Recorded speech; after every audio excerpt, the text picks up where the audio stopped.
10 peso, year 2017, semi hard to find mga ka-altcoin buyer, at pwedeng bilihin sa halagang 2,000 pesos.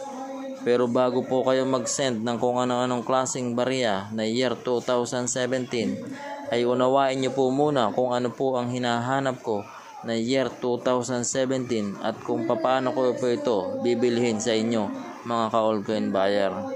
Kung mapapansin nyo po, hawak ko po itong year 2017 semi hard to find.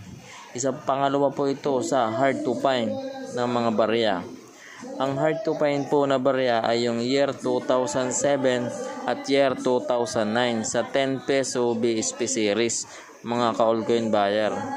Naghahanap po ako ng 10 piraso na semi hard to find na 10 peso coin at bibiling ko nga po sa inyo sa halagang 2,000 pesos mga ka-altcoin buyer. Sagot ko na po ang shipping fee kahit saan po kayo manggaling na lugar. Basta po ang aking hinahanap ay 10 piraso na year 2017 semi hard to find at may kasamang hard to find coin na kahit anong hard to find coin na year 2007 o year 2009, alinman po sa dalawa na hard to find coin, at 10 piraso na semi hard to find coin na year 2017 ay bibiling ko po sa inyo sa halagang 2,000 pesos. Para po hindi naman ako lugi sa shipping fee, kaya po ang hinahanap ko po ay semi hard to find na may kasamang hard to find coin.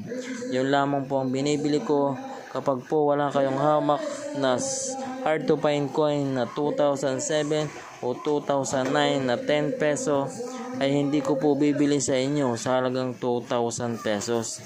Kaya ko po bibili sa inyo sapagkat may hard to find po na kasama, dahil sa hard to find po hindi po kayo malulugi sa shipping mga ka-altcoin buyer. Kaya ano pang hinihintay nyo po? Maghanap na po kayo ng mga hard to find coin at para mabili ko na po ang inyong mga semi hard to find na 10 peso na ganitong klaseng barya. Pwede nyo po samahan kahit hindi po 10 peso na hard to find.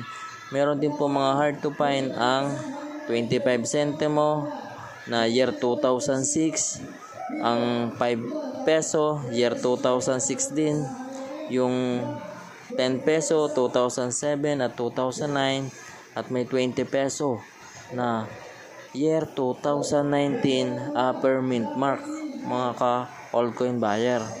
Alin man po doon sa nabanggit ko na hard to find, basta may kasama po kayong semi hard to find at hard to find, ay bibili ko po sa inyo sa mataas na halaga mga ka-altcoin buyer. Depende po yan sa kondisyon ng inyong hawak na barya. Kung mas maganda po, mas mahal po ang bili ko dyan.